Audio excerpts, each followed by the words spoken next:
தண்டனை அறிவிக்கப்பட்டிருக்கு. 9 எதிரிகளுக்கும் சாகும் வரை ஆயுள் தண்டனை விதிக்கப்பட்டிருக்கு. இந்த வழக்கை பொறுத்த வரைக்கும் கூட்டு பாலியல் பலாத்காரம் 376D மற்றும் தொடர்ந்து கூட்டு பாலியல் பலாத்காரம் செய்ததுக்காக 376(2)N ஆகிய மேஜர் பிரிவுகளில் ஆயுள் தண்டனை விதிக்கப்பட்டிருக்கு. மற்றும் இதர சட்டப்பிரிவுகள் 10 ஆண்டுகள், 7 ஆண்டுகள், 3 ஆண்டுகள் என்று தனித்தனியாக வழங்கப்பட்டுள்ளது. அதிகபட்ச தண்டனையாக 9 எதிரிகளுக்கும் சாகும் வரை ஆயுள் தண்டனை விதிக்கப்பட்டிருக்கு நீதிமன்றத்தால். பாதிக்கப்பட்ட பெண்களுக்கு மொத்தமா பாதிக்கப்பட்ட பெண்களுக்கு 85 லட்சம் ரூபாய் நீதிமன்றம் காம்பன்சேஷன் அவார்ட் பண்ணிருக்காங்க. இந்த வழக்கோட தீர்ப்பு நீங்க எப்படி பாக்குறீங்க சார்? இதுவரைக்கும் பல வழக்குகள் நடந்திருப்பீங்க. இந்த பட்டியல் தீர்ப்பு எப்படி நினைக்கிறீங்க? இந்த தீர்ப்பு வரவேற்கப்பட்ட தீர்ப்பு. சிபிஐயோட முயற்சி, எங்களோட முயற்சி வீண் போகல. நல்லபடியா இது சாட்சிகள் பரிமாறிக்கப்பட்டிருக்கு. அது நீதிமன்றம் நல்ல முறையில் கன்சிடர் பண்ணி நியாயமான தீர்ப்பு வழங்கியிருக்கும் நாங்க நினைக்கிறோம். நீதிபதி என்ன சொல்லிருக்காங்க சார்? ஏதாவது விஷயத்தை மேற்கோள் காட்டியிருப்பாங்க இல்லீங்களா? அதாவது இந்த மாதிரி வழக்குகள், இந்த பாதிக்கப்பட்ட பெண்களோட கிராவிட்டி, இந்த வழக்கோட தன்மை, இதன் அடிப்படையில் தான் இந்த தண்டனை வழங்கப்பட்டிருக்கு அப்படின்னு சொல்லியிருக்காங்க. மேலும் காம்பன்சேஷன் டிஸ்ட்ரிக்ட் லீகல் சர்வீஸ் அத்தாரிட்டிக்கு உத்தரவு போட்டிருக்காங்க. ஒவ்வொருத்தருக்கு 10 லட்சம் 15 லட்சம் குவாண்டம் பேஸ் பண்ணி கொடுத்திருக்காங்க. 2N உண்டு, 376D உண்டு. ஆமா சார், இந்த வழக்கை பொறுத்த வரைக்கும் சார், இப்ப ஃபைனல் ஆர்குமெண்ட்ல நீங்க பேசிருப்பீங்க, என்ன நடந்தது, ஃபைனல் செக்மெண்ட்ல என்ன நடந்துச்சுன்னு சொல்லுங்க சார். ஃபைனல் ஆர்குமெண்ட்ல பொறுத்த வரைக்கும் நம்ம சாட்சி விசாரணைகள், நம்ம தாக்கல் செய்த ஆவணங்கள், சான்று பொருட்கள், இது எல்லாத்தையும் அடிப்படையில் நம்ம வாதங்களை வச்சோம். இதை பொறுத்த வரைக்கும் வாய்மொழி சாட்சிகள் மற்றும் மின்னணு சாட்சிகள் ரெண்டுத்தையும் ஈக்குவலா நம்ம பிரசன்ட் பண்ணிருக்கோம். ட்ரையல்ல இன்வெஸ்டிகேஷன்ல கலெக்ட் பண்ண முக்காவாசி மேக்ஸிமம் டாக்குமெண்ட்ஸ், எவிடன்ஸ் எல்லாத்தையும் பிரசன்ட் பண்ணிருக்கோம். ட்ரையல்ல கோர்ட் அதை ப்ராப்பரா அப்ரிஷியேட் பண்ணிருக்காங்க. அதை பண்ணி இன்னைக்கு இந்த தீர்ப்பை வழங்கியிருக்காங்க. அபராத அமௌண்ட் மொத்தம் ஒவ்வொருத்தருக்கும் 30,000 40,000 வரைக்கும் ஒவ்வொரு எதிரிக்கு வழங்கப்பட்டிருக்கு. ஏன்னா அவங்க 6 ஆண்டுகளாக நீதிமன்ற காவல தான் இருக்கிறாங்க. அதனால இது ஃபைன் அமௌண்ட் பொறுத்த வரைக்கும் 376D மற்றும் 376(2)N இந்த சட்டப்பிரிவுகளை வழங்கப்பட்ட ஃபைன் அமௌண்ட் பாதிக்கப்பட்ட பெண்களுக்கு போய் சேரும். சார், நீங்க மேக்ஸிமம் ப்ராசிக்யூஷன்ல மேக்ஸிமம் பனிஷ்மென்ட் கேட்டிருந்தீங்க. அந்த மேக்ஸிமம் பனிஷ்மென்ட் கொடுத்திருக்காங்க. இப்ப நீதிபதி சொல்லும்போது ஏதாவது விஷயத்தை மேற்கொள்ள முக்கியமான வழக்குங்கிறதுனால ஏதாவது குறிப்பிட்ட விஷயங்களுக்கு ஒரு பனிஷ்மென்ட் இல்ல. அதான் நான் சொன்னேன். அதாவது இந்த வழக்கோட தன்மைகள், இந்த பாதிக்கப்பட்ட பெண்களோட அந்த சாட்சியங்கள், இது எல்லாம் இந்த கிராவிட்டி, இது எல்லாத்தையும் கன்சிடர் பண்ணி தான் கோர்ட் தீர்மானிச்சிருக்கதா சொல்லிருக்காங்க. சார், A1 ல இருந்து A9 வரைக்கும் அந்த ஆர்டர் காப்பி சொல்லுங்க சார். ஒவ்வொருத்தருக்கு என்னென்ன சார், இது ரெமிஷன் எப்படி சார் மேல்முறையீடு பண்றதுக்கான வாய்ப்புகள் இருக்கு? எப்படி மேல்முறையீடு பண்றதுக்கான வாய்ப்புகள் அவங்க எதிர் தரப்புல போவதுக்கான வாய்ப்புகள் இருக்கு. உயர்நீதிமன்றத்துக்கு போவதுக்கு வாய்ப்பு இருக்கு. அதனால அதை பத்தி நாங்க தீர்மானிக்கிறது இல்ல. அது 30 நாட்களுக்குள்ள அவங்க மேல்முறையீடு போகணும் அப்படின்றது சட்டம்.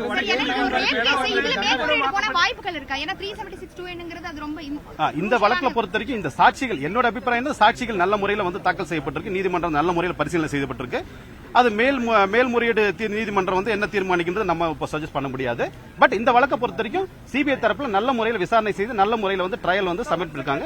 376(2)N மேக்ஸிமம் பனிஷ்மென்ட்ங்கற போது அது ப்ராப்பரான எவிடன்ஸ் பண்ணிருப்பீங்க, கொடுத்திருப்பீங்க. ஆமா. இப்ப மேல்முறையீடு போனாலும் அது உடைச்சிருக்கான சூழல் இருக்குமா இல்ல எந்த மாதிரி? இல்ல, அத பத்தி நான் சொல்ல முடியாது. சாட்சிகள் நல்ல முறையில் இருக்கு, பலமான சாட்சிகள். மேல்முறையீடு போனாலும் இந்த வழக்கு, இந்த தண்டனை நிலைநிறுத்தப்படும் என்று நான் நம்புகிறேன்.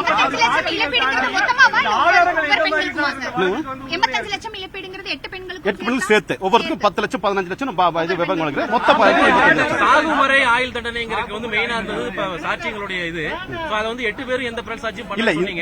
கடந்து பாதை எப்படி இருந்தது? இந்த வழக்கை பொறுத்த வரைக்கும் இந்த செக்ஷன்ல 2 விதமான தண்டனை தான் வழங்க முடியும். ஒன்னு சாகும் வரை ஆயுள் தண்டனை, இல்லாட்ட குறைந்தபட்சமாக 20 ஆண்டுகள் ஆயுள் தண்டனை, 20 ஆண்டுகள் சிறை தண்டனை. இந்த 2 ஆப்ஷன்ல மிட்டிகேட்டிங் சர்க்கம்ஸ்டான்ஸ் பார்த்தாங்கன்னா 20 ஆண்டுகள் கொடுக்கலாம். ஆனா இந்த வழக்கோட தன்மை, பாதிக்கப்பட்ட பெண்களோட அந்த fact, circumstances of the case எல்லாத்தையும் அடிப்படையாக வச்சுதான் உச்சபட்ச தண்டனை வழங்கப்பட்டிருக்கு. மொத்தமா 1,50,000 9 பேருக்கும் ஃபைன் அமௌண்ட் இம்போஸ் பண்ணிருக்காங்க. இந்த வழக்குல முக்கியமான ஆதாரமா எது சார் எடுக்கப்பட்டது? வாய்மொழி சாட்சிகள் கூட மின்னணு சாட்சிகளும் மற்ற நிபுணத்துவ சாட்சிகளும் இதுல ஒரு முக்கியமான ஒரு அம்சமா இதுல கருதப்பட்டிருக்கு. இதுக்கு முன்னாடி பல வழக்குகள் இருக்கு சார். இந்த வழக்கு மத்த வழக்கோட எவ்வளவு டிஃபரன்ஷியேட் பண்ணி பார்க்க முடியும் சார்? இந்த வழக்கு எப்படின்னா ஒரு 8 வழக்க ஒன்னா விசாரிச்ச வழக்கு இது. ஏன்னா ஒவ்வொரு பெண்களும், ஒவ்வொரு பாதிக்கப்பட்ட பெண்களும் தனித்தனி இன்சிடென்ட், தனி இது உயர்நீதிமன்ற உத்தரவின்படி இது 8 வழக்குகளும் ஒன்னாக ட்ரையல், ஒரு 8 கேஸ் ஒன்னா நடந்திருக்கு. ட்ரையல் 2.5 வருஷத்துல. ஒவ்வொருத்தருக்குமான A1 பாத்தீங்கன்னா அந்த டீடைல்ஸ் இன்னும் எங்க கிட்ட வரல. இது கோர்ட்ல சொன்னதான் நாங்க சொல்லிருக்கோம். டீடைல்ஸ் வந்ததுக்கு அப்புறம் I will give the split அப்.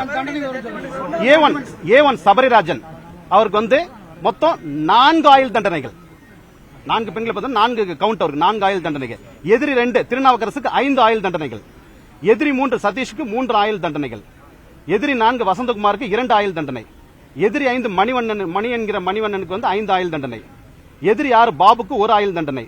எதிரி 7 ஹரானிமஸ் பாலுக்கு வந்து 3 ஆயுள் தண்டனை. எதிரி 8 அருளானந்தத்துக்கு 1 ஆயுள் தண்டனை. எதிரி 9 அருண்குமாருக்கு 1 ஆயுள் தண்டனை. சார் இப்போ இந்த பர்டிகுலர் கேஸோடைய இதுல இந்த அதிகபட்சமான கிரைம் ப்ரூவன் ஆனது எந்த அக்யூஸ்டுக்கு அவங்க என்ன மாதிரி சார்? அதிகபட்சமா வந்து அதான் சொன்ன எதிரி 2 திருநாவுக்கரசுக்கு 5 ஆயுள் தண்டனை ப்ரூவ் ஆயிருக்கு. என்னென்ன கேஸ்ல அவர் வந்து அந்த பாதிக்கப்பட்ட பெண்கள் வந்து 5 பாதிக்கப்பட்ட பெண்கள் சம்பந்தமான இதுல வந்து வழக்குல அவர் இருக்காரு. அதனால தான் அந்த 5 கூட்டு பாலியல் பலாத்கார வழக்குல இருக்காரு. அதனால அவருக்கு 5 கவுண்ட் வந்து ஆயுள் தண்டனை வழங்கப்பட்டது. 20 வருஷத்துக்கு மேலயும் கூட போயிட வாய்ப்பு இருக்கு. இல்ல 20 வருஷம்ன்றதா மினிமம் சென்டென்ஸ். அதனால இது சாகும் வரை ஆயுள் தண்டனைன்றது இந்த நிர்பயா கேஸுக்கு அப்புறம் சட்ட திருத்தம் கொண்டு வரப்படுது 2013ல. அதனால இந்த கேஸ்ல ரெமிஷன் ஸ்கோப்புக்கு இது வந்து இடம் இல்லை. இப்போ எந்தெந்த கேஸுடைய தீர்ப்புகளை மேற்கோள் காட்டி நீங்க ஜட்மெண்ட் கேட்டீங்க? இதுல வந்து பல வழக்குகள், எஸ்பெஷலி வந்து இந்த கேஸை பொறுத்து மகேந்திர சாவலா வழக்கு, உச்சநீதிமன்றத்தில் மகேந்திர சாவலா வழக்கு வந்து இந்த கேஸை பொறுத்த வரைக்கும் ஒரு முன்னுதாரணமாக இருக்கப்பட்டிருக்கு. ஏன்னா விக்டிம்ஸை எப்படி விசாரிக்கணும், இந்த வழக்கை வந்து எப்படி நடத்தணும், பாதுகாப்பு, பாதிக்கப்பட்ட பெண்களோட பாதுகாப்பு, அவங்களோட நலன், இதை எல்லாத்தையும் வந்து கருதி அவங்களுக்கு எந்த விதமான இதுவும் இல்லாம அவங்க ஃப்ரீ அண்ட் ஃபேரா வந்து டிபோஸ் பண்ணுன்றதுக்கு உச்சநீதிமன்ற உத்தரவு, மகேந்திர சாவலா உத்தரவு ஒரு வழிகாட்டுதல். அது மாதிரி பல வழக்குகள் வந்து நாங்க வந்து மேற்கோள் காட்டியிருக்கிறோம். நடிச்சிருக்காங்க, நிறைய எடுத்திருக்காங்க. என்ன பொறுத்த வரைக்கும் நான் நடத்திய முதல் பாலியல் வழக்கு இதுதான். சாகும் வரை ஆயுள் தண்டனை 9 பேருக்கும். ஆமா, இது இல்ல வந்து ஒரு லைஃப் போட்டாலும் ஒண்ணுதான், 5 லைஃப் போட்டாலும் ஒண்ணுதான். ஏன்னா சாகும் வரை ஆயுள் தண்டனைன்றது வந்து அவங்க பாதிக்கப்பட்ட பெண்களுக்கு ஏற்ற மாதிரி, அஃபென்ஸ்க்கு ஏற்ற மாதிரி அவங்க கொடுக்க வழங்கப்படுறத தவிர ஒரு ஆயுள் தண்டனை ஒண்ணுதான், 5 ஆயுள் தண்டனை ஒண்ணுதான்.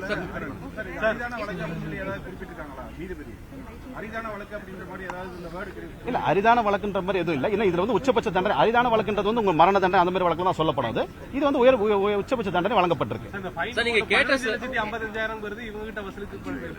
அதாவது அந்த 1,56,000 ரூபாய் ஃபைன் அமௌண்ட் இல்ல மொத்தமா சேர்த்து, அது ஒரு தனித்தனியா வழங்கப்பட்டிருக்கு, மொத்தமா சேர்த்து. சார் இப்போ நீங்க கேட்ட ஜட்மெண்ட் அப்படியே வந்திருக்குது, ஆப்போசிட்ல கொடுத்து எடுபடலையா? கேட்ட ஜட்மெண்ட் இல்ல, கேஸோட தன்மையை சாட்சிகளை ஆராய்ஞ்சு நீதிமன்றம் வந்து வழங்கியிருக்கு. நம்மளோட சாட்சிகள் வந்து முறையா ப்ராப்பரா நல்ல முறையில வந்து நீதிமன்றம் அதை கன்சிடர் பண்ணிருக்காங்க. எங்க கோரிக்கை ஏற்கப்பட்டிருக்குது. நல்ல விஷயம், சந்தோஷம்.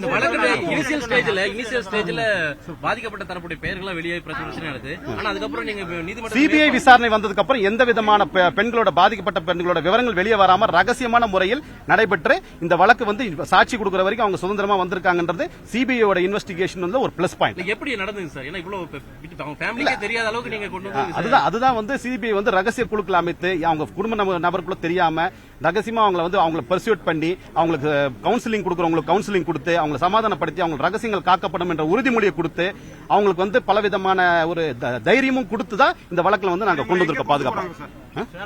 சேலம் மத்திய சிறைக்கு தான் கொண்டு போறாங்க. நன்றி.